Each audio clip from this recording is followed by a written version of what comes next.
Welcome to the Hudson Institute. I'm Bryan Clark, a senior fellow at the Institute and director of the Hudson Center for Defense Concepts and Technology.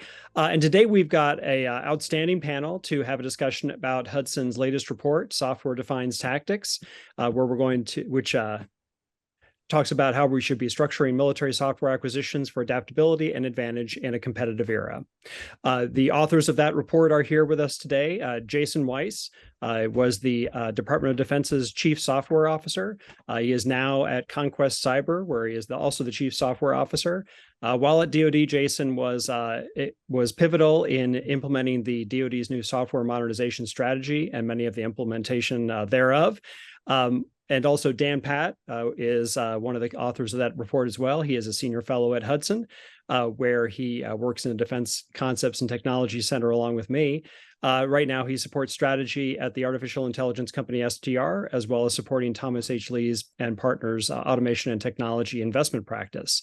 Also with us for this discussion is Jamie Hondo Geurts, who most recently served as doing the duties of the Undersecretary of the Navy, but also served as the Assistant Secretary of the Navy for Research, Development, and Acquisition, which capped a 34-year career in government, where he served in the Air Force, as well as the Socom, or Special Operations Command Chief Acquisition Officer, and a number of other positions. So, gentlemen, thank you very much for being here with us today to talk about the report, Software-Defined Tactics. Yeah, excited to have this discussion, Bryan. Thank you. We are as well. So let me just start off here with kind of an opening question that can allow you all to talk a little bit about what the challenges are that the DoD is facing and some of the opportunities that are highlighted by this report. So Marc Andreessen, famously wrote more than a decade ago that software was eating the world. Now, in the commercial sphere, that's clearly been the case. We've seen the impact of software on commercial and consumer electronics. Every product we buy has an enormous software component that is often managed and updated from outside of our devices. DoD maybe has been slow to come to this realization and embrace the change that software is bringing to military capabilities. And military systems clearly have a major software component, but hardware in a lot of ways still defines military capability and what drives the acquisition process. So I want to ask each of you, why has it taken so long for DoD to really embrace the idea that software is a defining characteristic of military capability and start to change the way that it both buys and develops military capabilities in response to that? So I'll start with you, Jason, since you're the lead author on the report. Why do you think this has taken so long? I think part of it, Bryan, is what I would term bureaucracy blindness. Obviously, the large workforce across the DoD, our servicemen and women, they have mobile phones. They use these services that the commercial industry are putting out. So it isn't like there's this era of ignorance where we don't know about these capabilities, that we don't know they exist. We clearly do know they exist. But I think when you start to look at the bureaucracy of the DoD and the way that we think about our budget cycles, the way that we look at the FIDEP, the way that we talk about multi-year execution plans, even the way we approach research and engineering is a different construct than what we see taking place over in the commercial sector. And so the DoD does, I think, have a recognition that software started to eat the world, but the ability to pivot and turn and begin to embrace the impacts, the positive benefits that start to come from these cascading capabilities was a bit slow. And so Dan, is the other co-author on this paper. You obviously deal with this challenge and dealt with it, in your time at DARPA as the deputy director of the Strategic Technologies Office.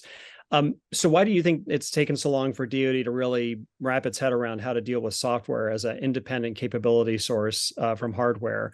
And why are we not taking advantage of the opportunity that software might present? I'll try to sharpen, what I think some of what's new here really is internet scale complexity of so it's not just that software is everywhere, it's that these systems are interconnected. And then there's all these cascading impacts. And just to be clear, it's not like all of the commercial world does amazing things. This has been a struggle in the commercial space too. So often when we speak in glowing terms about where the commercial world does this well, we point at things like the internet giants who've grown up sort of trying to wrangle this complexity and actually figuring out ways of how to iterate between development and operations, and be more like they figured out methods to tackle this complexity.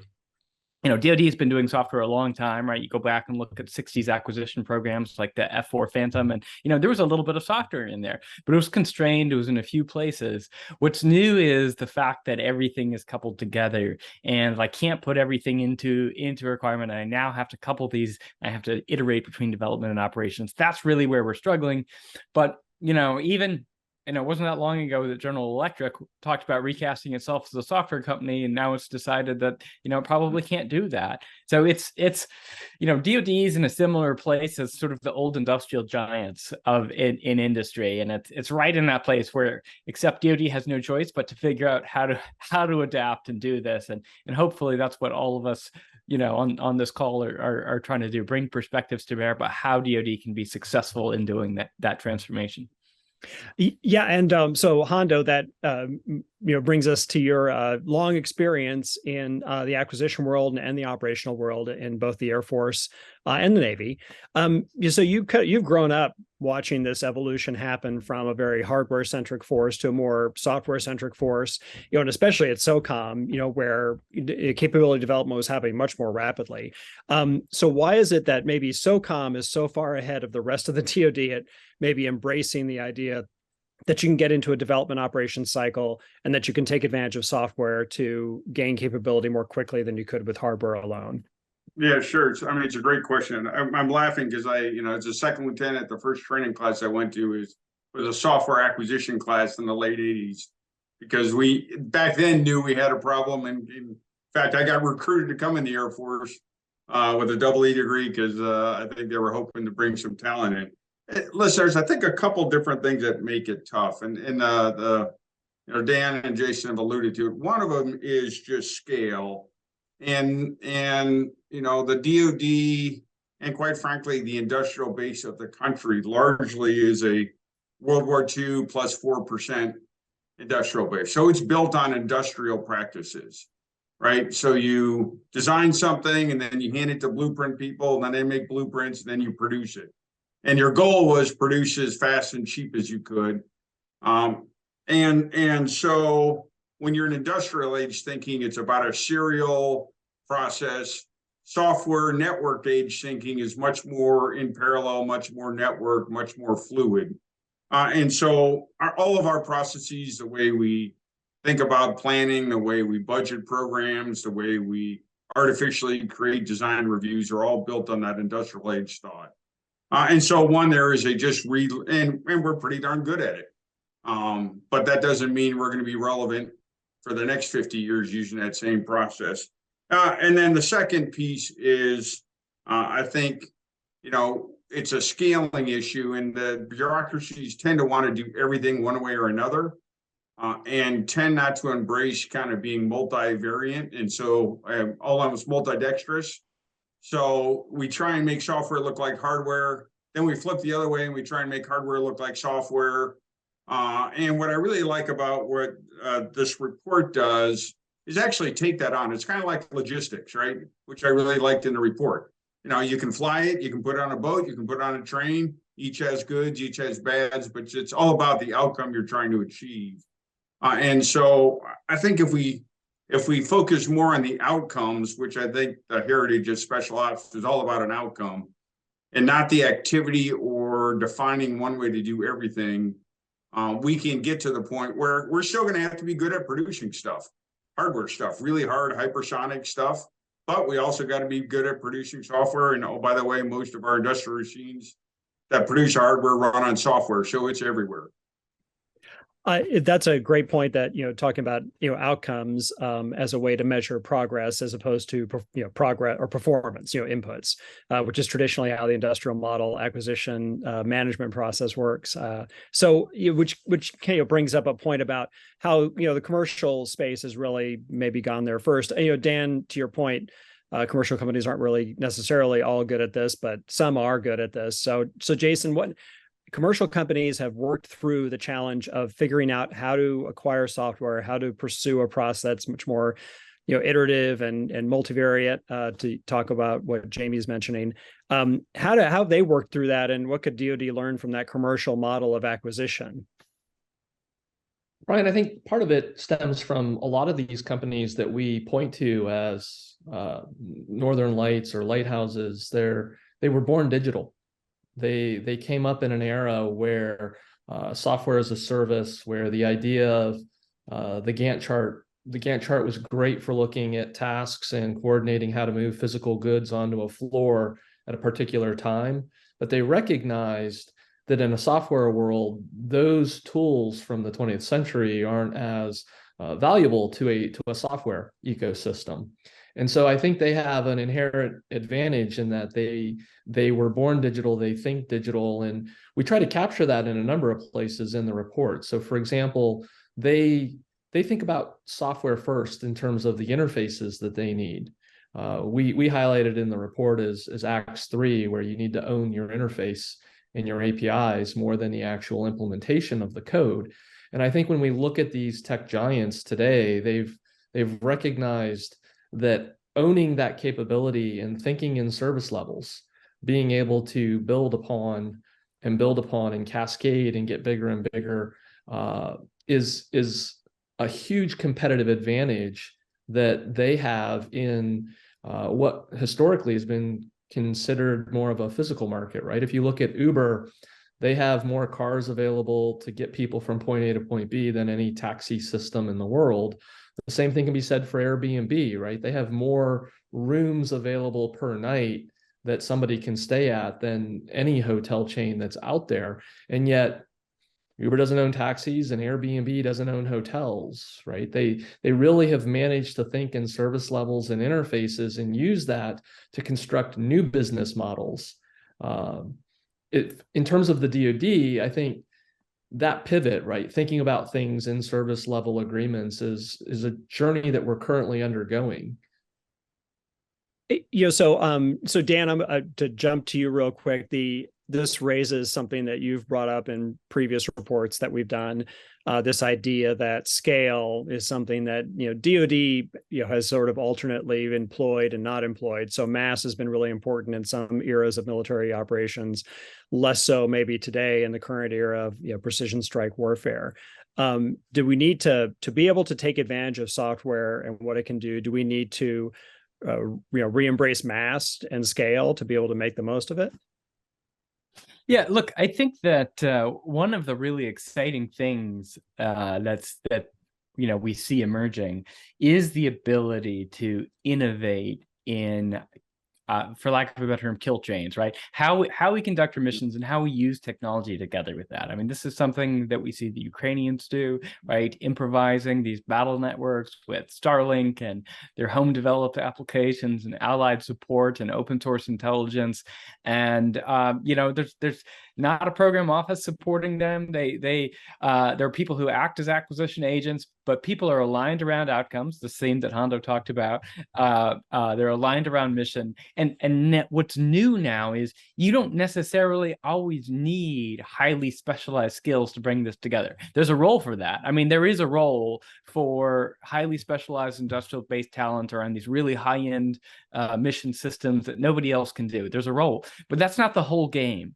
There's this whole spectrum of what you can do. And part of what's new is taking advantage of all of this customization that you can do. So it's like, let's get both scale, let's get exquisite systems, and let's push out the ability to innovate in how it comes together and how you come up with those tactics, how you come up with those, let's say, users innovate on how they get their mission done. And that's what's exciting. That's what's new. And there's a real opportunity for U.S. advantage there that plays to our institutional and cultural strengths. So the scale comes into play with the variety of combinations and force compositions that the Ukrainians, for example, could put together. Absolutely. And it seems like also they take advantage of commercial capabilities, which again gives you a lot of scale that you wouldn't have if you were just using exquisite military systems. That's right. They can inherit the scale of somebody else's communication system and somebody else's sensor network, and then they can harness that to develop more offensive options.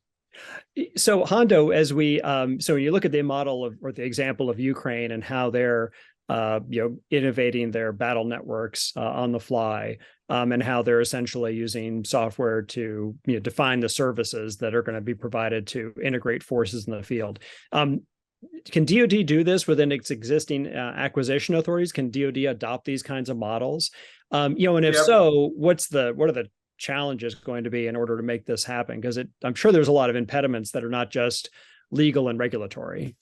Yeah, no, I think there are. I mean, a couple things. I worry a little bit if we overplay the Ukrainian.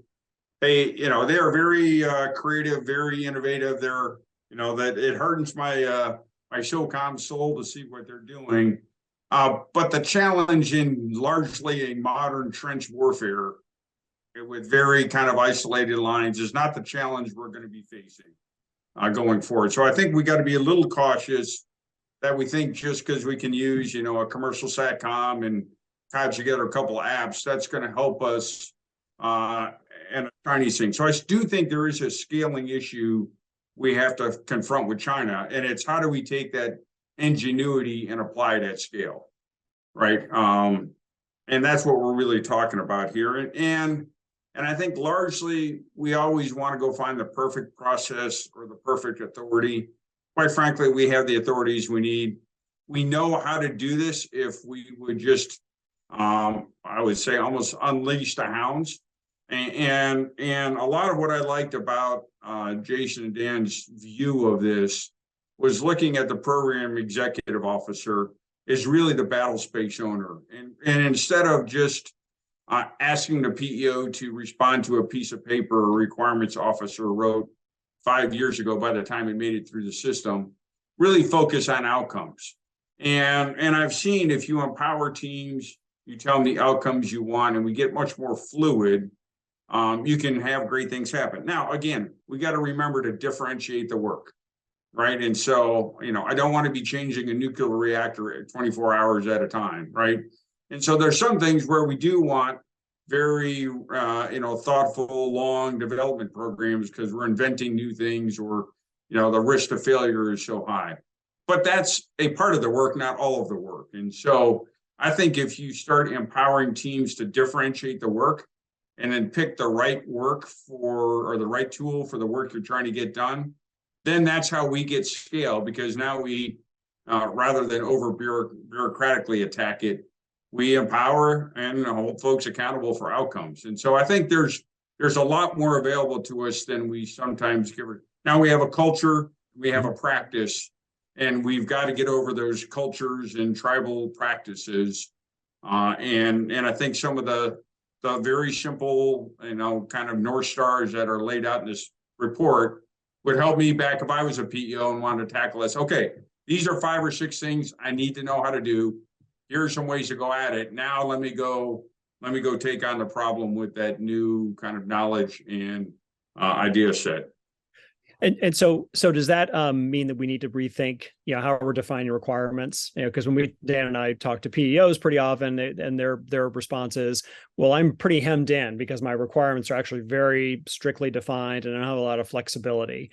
Is that part of what has to happen here? Yeah, absolutely. I mean, in software development is kind of production, and you don't have this create a blueprint and then send it down to the shop floor and have them create 10,000 of them.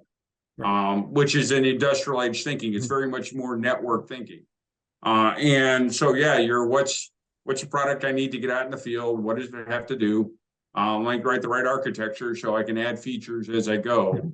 A much more fluid process. Now, of course, that goes against our practice of, defining to the nth degree the program and defining milestones and defining, we have a very industrial age architecture that we're trying to bring this into. If we can differentiate the work and find the right ways to oversee that kind of work as opposed to industrial age work, we've got to be able to do both. I think if we can do that, then we can unleash all the creativity we have in the force. Right. And I guess that's creativity too, in terms of like the acquisition structure. So a PEO might need the flexibility to change what the PMs do. So we have a PM for this box or that box, maybe I think PM that's just mission systems. Yeah. Yeah, where we saw success in the past is when you can close down that distance between whoever's on the government in charge of the PM, whoever's providing it, whether that's a government or a bunch of entities, and then the end user. Again, we make it sound like, this is an easy thing. The automotive industry struggled with this, still struggles with it over decades and decades. But there's, as we bring up our digital competency as a force, we've got to then use that competency to, create new ways of doing things. And I'm optimistic we can get there. We just have to get to stepping. Yeah, makes sense. So Dan, to build on what Hondo was just saying, do we need to think about having different structures or different program managers that are dealing with hardware versus software? Because today, I think in large part, the program manager handles both. You got the same person in office that's supposed to be managing the software associated with the mission system and the software that might knit it together with other mission systems as the actual hardware of the mission system itself. And it seems like that model wouldn't work given the challenges that you guys are laying out, or the opportunities also. Yeah, look, I mean, I think DoD covers a lot of different applications, and almost all of them, by our accounting, almost every PEO in the U.S. government, well, actually every PEO in the U.S. government has some software under the preview. So I think the answer is probably some version of it depends, but I think in places where your ability to update that software in the future matters, which is going to be, for example, any mission system that is deployed, many business systems that the DoD has, and certainly places where I'm going to need combinations of systems working together, manned-unmanned teaming, C2 systems, et cetera, where I know that it's a foundational need to be able to change and update that software in the future. One of the things that a PEO needs to do in structuring what their PMs and PM responsibilities are is to think about that their mechanisms for delivery. How am I going to get the software out there? How can I, for example, establish a software factory? How can there be an ecosystem of providers that feed into that? Like, that is a foundational need. I'm not sure there's always just one recipe for doing that, but the idea that this is a foundational concern, I think becomes clear. Which that's a great segue, Dan, because I think the last software class I took was maybe Fortran. So I'm a little bit out of date on this maybe, but so Jason, can you explain what a software factory is? How does DoD, or how should DoD be using those as part of its software delivery, infrastructure? Yeah, great question. I think first and foremost, it's important for folks to appreciate that software factory is really just a moniker. At the end of the day, when we talk about building, managing the delivery, the runtime environment of any software application, whether it's something running on a mobile device, something running at the tactical edge, or something running on an aircraft, there's a lot of complexity that's involved there. And so part of the challenge early on is helping the industrial base kind of get their head around some of the concepts of software development. And I think from my perception, when the word software factory started to be used more prevalent across the industrial base, it was a way to help our large primes, our defense contracting base, really start to think about things like, oh, hey, there's QA in a physical world where you've got bent metal. There's QA in a software world that we need to think about. You need to have the ability to have space.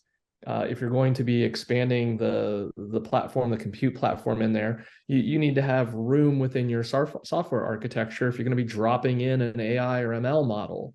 And so there is a lot of nuances there that by adopting that concept of a software factory, that I think a lot of people were able to have more of an aha moment, that there's more parallels there that they can pull out from their past and really act upon. In terms of what actually is a software factory, it's really the foundation and the mechanism for doing your development and what we call continuous integration and continuous deployment or continuous delivery into a production environment. And I think that touches on a couple of points that my colleagues here on the call have pointed out. Hondo mentioned that software is production. The software development that you're working on is production. And I think one of the things that I heard often in the halls of the Pentagon was people would go, oh, well, we're just a development environment. We're not production. And that's really a dangerous mentality, in my opinion, because when you start looking at something called drift, where you have a configuration over here in a development environment and all your tests work flawlessly and you think the software is perfect, and then you go and you push it over into a production environment where it's running in a completely different configuration and nothing works, that's where you get the memes and the jokes about, well, it worked fine in dev, or it worked fine on my laptop. And so the software factory is really a way for the Department of Defense to kind of codify that development is production, and we have to manage the drift between those environments, to Hondo's points, very meticulously. We also need to think about the way we integrate other parts of the DoD process. So, for example, operational test and evaluation, OT&E applications. When we talk about our commercial lighthouses and what they've been able to do, they break down value delivery into very small pieces. And so when you hear that Amazon is pushing hundreds, if not thousands, of updates into production each week, they're real small changes. So the ability to test those and even react if one of those changes didn't work quite as expected is simple. It's easy to roll that back. It's easy to fall forward, whatever approach you want to call it. When you start aggregating months and months of value creation, months and months of features, and then do one large push, well, that creates a lot of complexity. Which one of those software commits created the problem in production? At what point in time did production fall out of sync with our development environment? The longer you wait, the more you aggregate into that batch, the more risk you actually adopt. And so the software factory is really a way to break these concepts down and say, look, this thing is a production line, just like there's an F-35 production line. And when we hit the end and we roll off that jet, it should be good to go. The same is for software, except the scale is different. Instead of waiting weeks or months or whatever the time frame is to create a brand new F-35 from scratch, in the software world, we're talking about in more mature software organizations, that being measured in days or weeks before that code is actually out there in a production ecosystem. So the more we help folks understand what the software nomenclature value is to the DoD, and we help them think about, ultimately, this is about value creation and getting small batches into the hands of the warfighter faster, I think the more they can resonate and appreciate the nuance of software development. So, Jason, that's a great way of explaining it. So it brings up a couple of follow-on questions. So I think seems like there's one, the environments are going to be very different when you're building a new system, like the software that's associated with a B-21 Raider or an F-35 versus the software that's being pushed to allow forces to integrate in the field. So you're making software that allows a unit or a set of units to be able to communicate with each other, build tactics, develop and evaluate a potential course of action. Changes to that software environment are very different than what might be happening in an acquisition program. Is that true? And then two, when we are out in the field and you're pushing new software, how do you manage this challenge of needing to push out frequent updates? Do you need constant connectivity to do that? Do you need to put these software engineers out in the field, co-located with the troops? And who does that? Is that a contractor function or a civilian function? So how do we manage that process when you're out in the field pushing new software to enable new force compositions? Great follow-on, Bryan. So in the first part, when we think about the totality of DoD software, I often like to remind people that there's a dramatic difference between the enterprise software that we have that runs in the cloud, does things like travel voucher systems. That's never going to be forward deployed to the tactical edge running over a SATCOM link, right? And then there's the tactical systems that are size, weight, and power constrained. And those are completely different beasts. And what one model works well for A may not work well for B. And I think that's really the adaptability and the idea that we have to embrace this heterogeneous environment that is software that we try to drive from our report, that the notion of one size fits all for the DoD is a fallacy, because the needs and the requirements and the operational ecosystems are fundamentally different between these. As far as the second question, that tactical edge is very interesting. I remember one of my earlier assignments I was working on for Socom, and we were testing it all out at the range. And one of the first takeaways we had when we came back to the lab was written on the board in big letters, and that is build lighter stuff, because carrying it across the sand at the beach was really hard. But until you actually go and experience the tactical edge, until you actually experience austere environments, it's substantially difficult for engineers to understand how to pivot the way they think about a solution set to a problem. One of the things that I worked on very early in my career was updating software in a metropolitan bus system. And you think about all the buses driving around, moving people from point A to point B. We had the opportunity, whenever the bus would come back into the depot, it could get gas, change its tires, whatever it needed to do. We had Wi-Fi access points throughout, and we would actually detect when that bus would come back. We'd begin a communications chain with the bus to figure out if we needed to update that software. And the drivers and the actual mechanics of those buses had no clue what we were doing with the software components as it related to the payment systems that the patrons were using. We've already seen the DoD demonstrate proof of concepts and capabilities here. We've put Kubernetes on aircraft, and we've demonstrated we can deploy things out well. A sortie is en route, in flight. And so part of it is breaking down what you need to update versus what can you wait for when the thing's actually on the ground during a lull. Does this need to be updated at the speed of relevance, like replacing ammunition on a wingtip? Or does this need to be updated at the end of the month when I'm doing some sort of quarterly preventative maintenance? And until we start thinking about software as this is the really move fast gear, and this is the I can do this at a slower pace gear, we're going to be hamstrung because we can't think about all of it being upgraded all of the time. I'm going to go out on a limb and say that there's probably very few pilots who want us to upgrade an operating system while they're mid-flight and being shot at. Right. Yeah, absolutely. Which, in heterogeneity, I think that's an important thing to embrace. And, we're used to that on the hardware side, that we wouldn't even, operators don't even think twice about the fact that certain things will get changed out in the field and certain things will only get changed out during an overhaul. So Hondo, the going back now to the software, the role of software during the development of a new system or the production of a new set of hardware. Do we need to start thinking about the software being built for a new platform or a new mission system in parallel with that system, or even before the system's hardware is even built? Because I know as a submariner, we would often get the software at the end of the whole acquisition process, and sometimes we would get changed out after we built the submarine. So our combat system software would change out a couple of years after the submarine's, supposed to be delivered.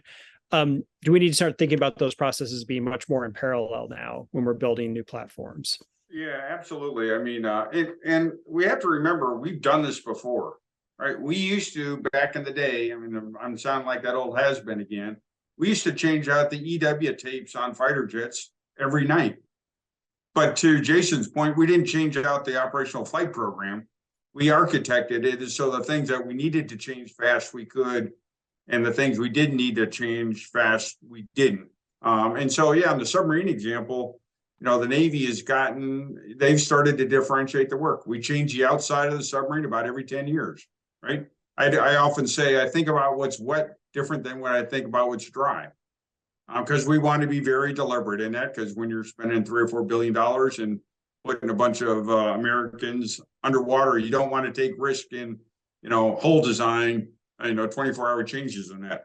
But we got to the point where we were changing the compute about every 3 years and the software about every 18 months. And this is where the operational we actually were changing it faster and we ran into a problem because if you get too quick, then you can't train, you can't get mission coherence and all that. So I think to both Bryan and Dan's point, you've really got to differentiate the work. That you've got to be able to do things that you need to do fast, and you've got to do the things you need to do with high precisions of confidence and low tolerance of failure, maybe slower. And then so the art is figuring all that out. The challenge is bureaucracies like to pick one thing to do everything. And you tend to get a sawzall that can perform every woodworking function poorly. And that's what I think we want to get away from. And I think technology is also letting us get there faster.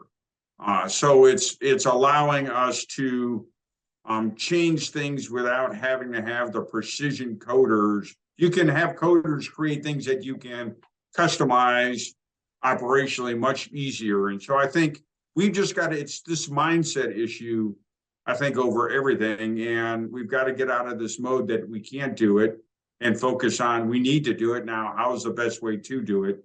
And I think the report that was put together here, again, I'm a big guy with a big neck. I'm a practitioner, right? I'm not the theoretical guy.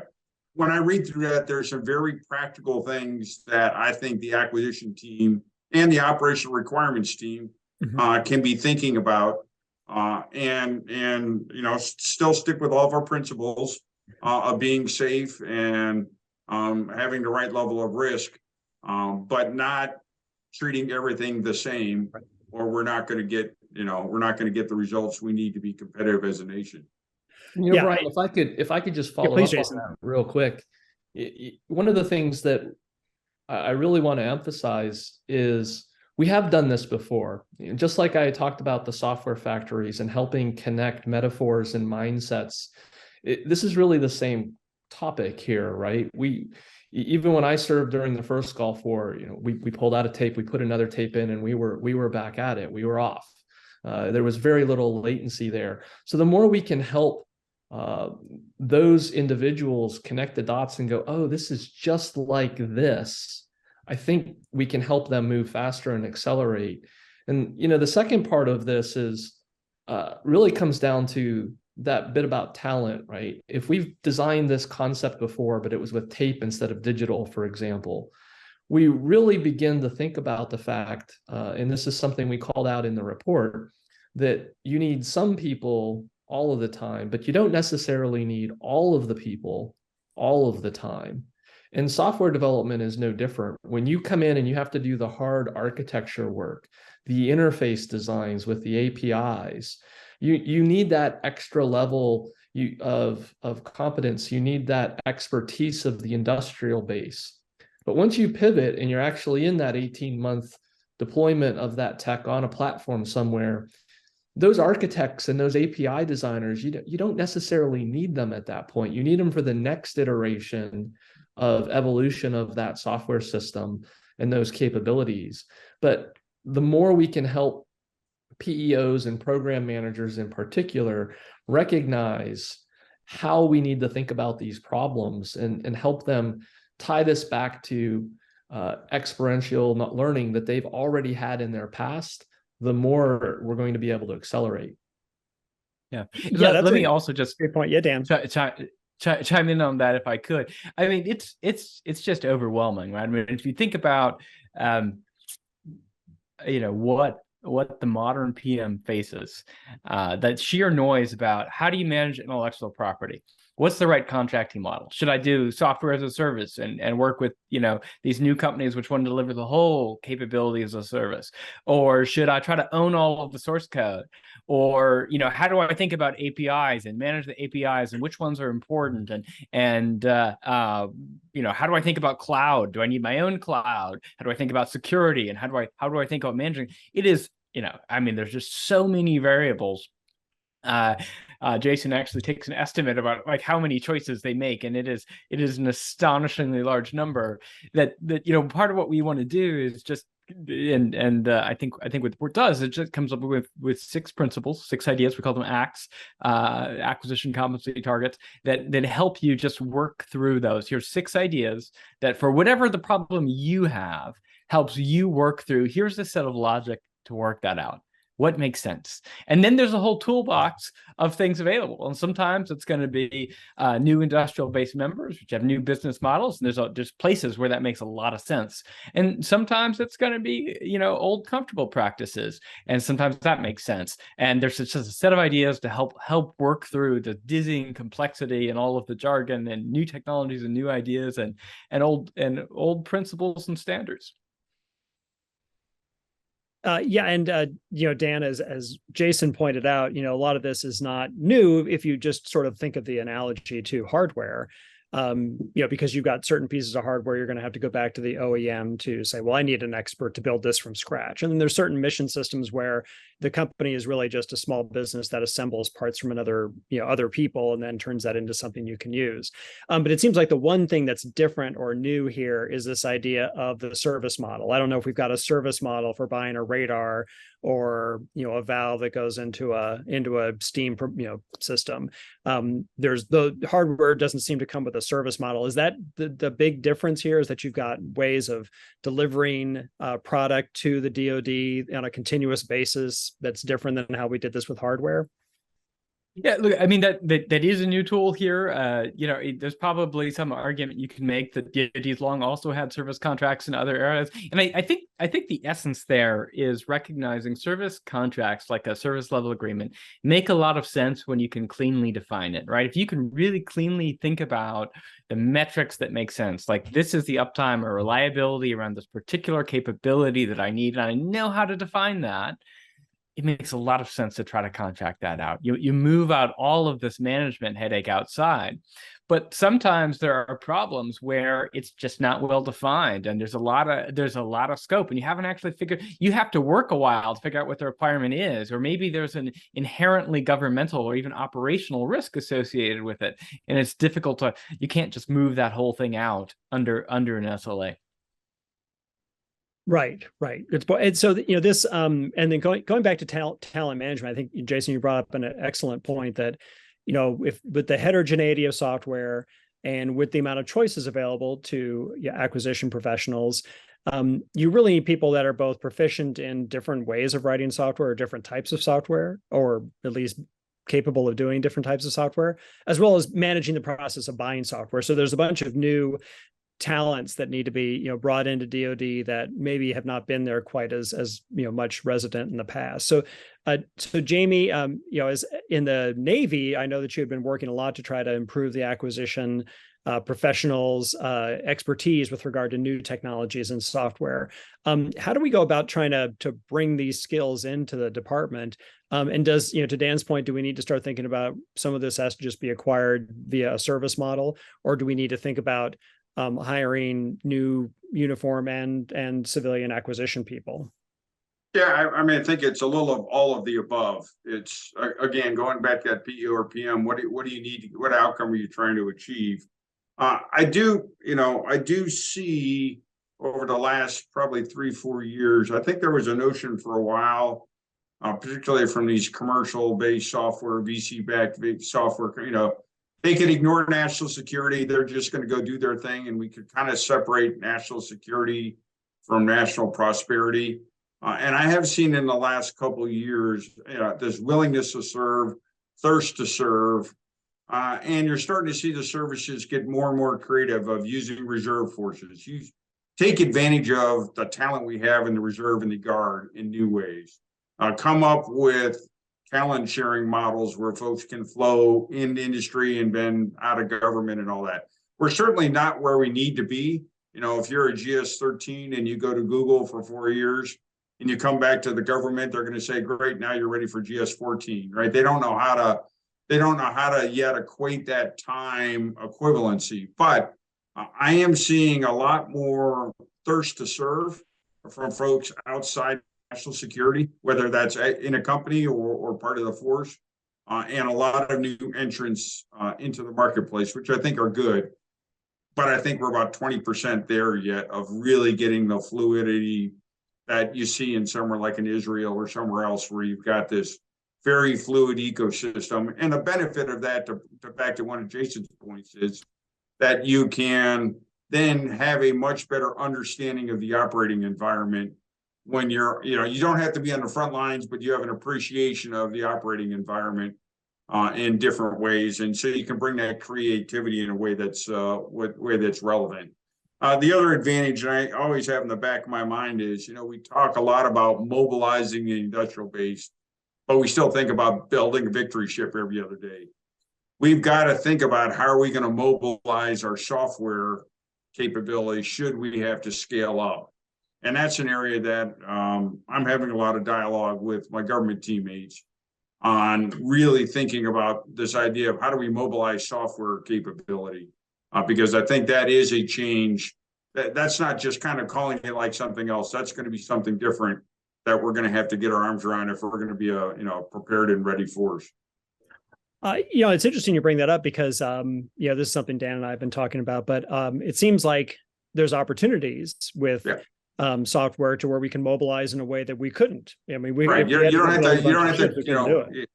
have to create a factory and create a greenfield factory, but it's going to be different. You can't just think about it, when you're in a crisis. So I think that's an area for the department as we think about our future competitiveness to keep in mind. So do you think that with this more fluid model, we'd be looking at, a lot more civilian software acquisition and software development personnel inside the department, and they would sort of, kind of rotate in and out, which is not too dissimilar to the model we have, for example, professors at, military war colleges, for example, have that model where they jump in and out to be able to maintain their currency outside in their field. Yeah, I think it's going to be a lot of things. There's certainly a core training element, understanding, I kind of get what's our digital competency of the force. I think we need to raise the digital competency of the force, whether that's you're on the front line as an operator or whether you're in a combat support role. And then as we raise that competency, really looking at our talent, do we have our talent allocated and available at the right ratios in there? And obviously, I think that's going to have to change some. So we've talked a lot about it in AI and ML as kind of the buzzword, but I think there's a core element that has to occur before we get to the AI and ML, artificial intelligence and machine learning element. Hondo, you talked earlier about this, triangle between, who's managing an effort, who's performing on the effort, who's the user of the effort, and sort of bringing them together. As you look at, successful acquisition efforts. I mean, you talked about, drawing from a reservist pool and the talent that's out in Silicon Valley that's motivated by national security. I mean, are there some examples you can give of creative recruiting or things where you've seen program managers find a way to bring diversity and other perspectives onto their team to get better outcomes? Yeah, that's great. We did a thing we patterned it when I was at Special Operations Command. We called them Joint Acquisition Task Force. So it was akin to a JTF, right? In a joint task force, small command and control element, you bring in the expertise from the units you need to get the outcome. And we did that when we were building the next gunship. And we brought in talent from reserve. We brought, all the different services, and we did those gunships in 1/10 of the cost in 1/10 of the time.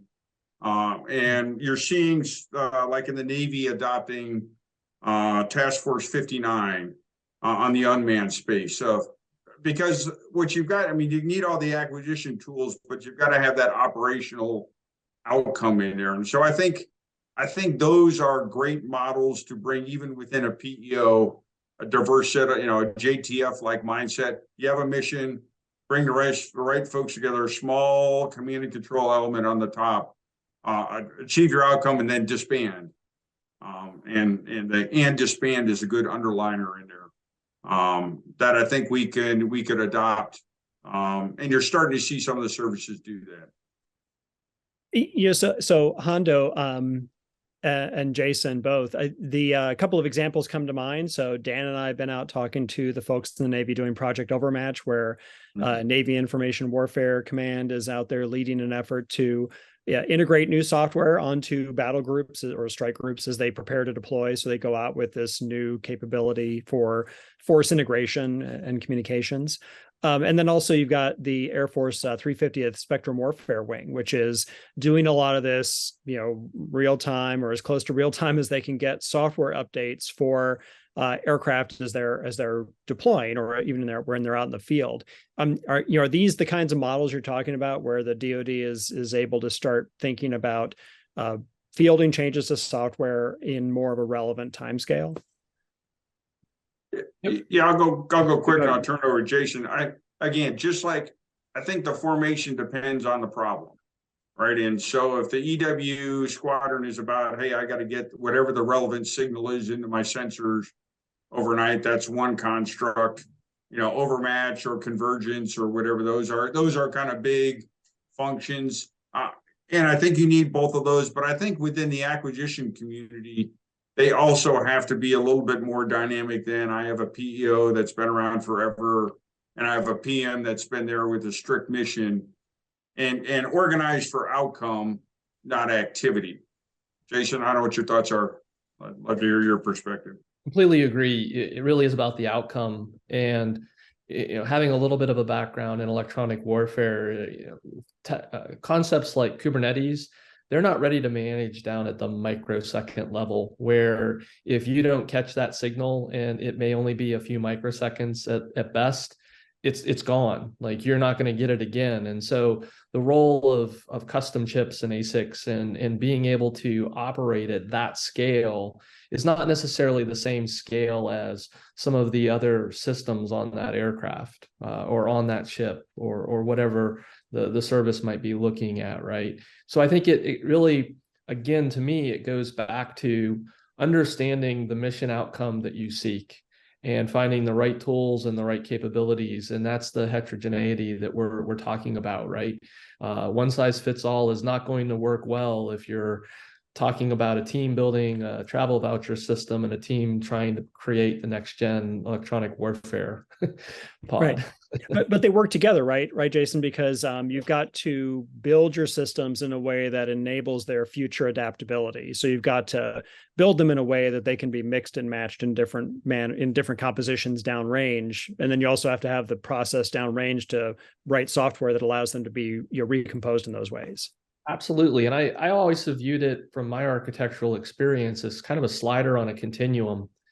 There's all these trade-offs that come from the ilities, where you consciously pick, as an architect, you often say you pick the least worst architecture possible, right? Like, they all have trade-offs. They all have things that you're sacrificing if you go for this approach versus this approach.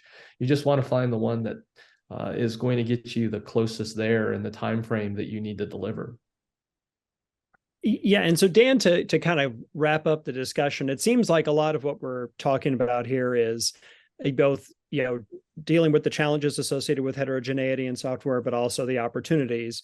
And when we talk about outcomes, it seems like in general, a lot of the outcomes we're talking about is this ability for the force to be used in ways that are matched to, to Hondo's point, to the outcomes you're trying to achieve at that time, at that place on the battlefield. So, our current force is very much a one size fits all military, where we build it to do a certain set of things, and then we just expect people downrange to make it happen, right? Figure out how to adapt. But it seems like there's ways with software so we could enable that adaptation to happen, with much greater effectiveness, much greater efficiency.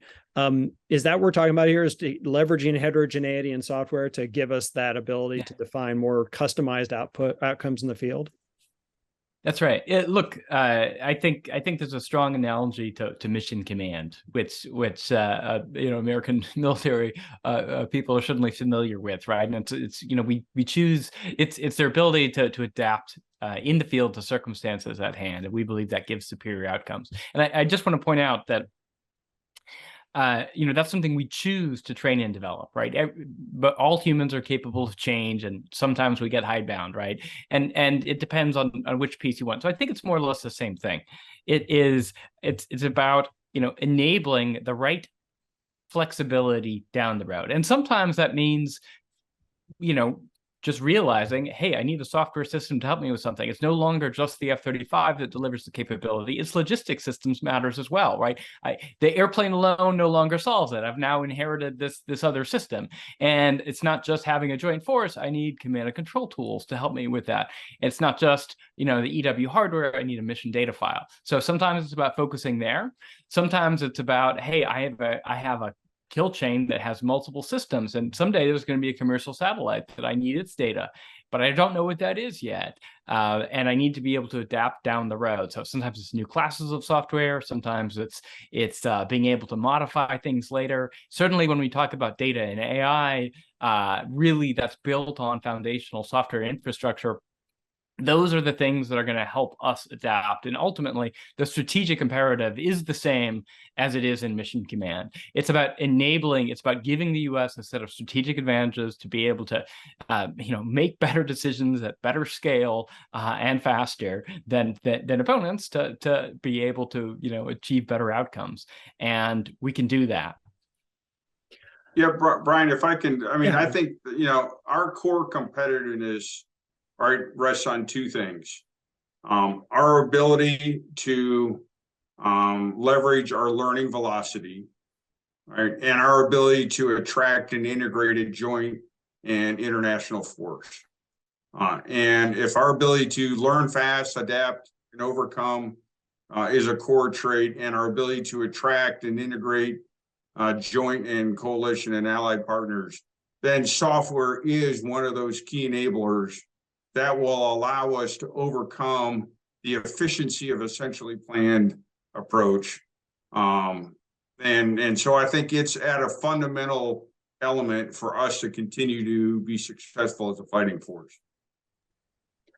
Yeah, well said, Hondo. Thank you very much. And so I'd like to thank all of our panelists and our co-authors here. So Hondo Geurts, Executive Vice Chairman for Sarcos Technology and Robotics Corporation and former Navy, Socom, and Air Force official. And our co-authors of the paper, Software Defines Tactics, Jason Weiss, former Chief Software Officer for DoD and now Chief Software Officer for Conquest Cyber, and our own Dan Patt, Senior Fellow at the Hudson Institute. Thank you, gentlemen, and we really appreciate it. Also, thank you to Morgan DeWitt for producing this session, and from the Hudson Institute, thank you for being with us, and we will see you next time.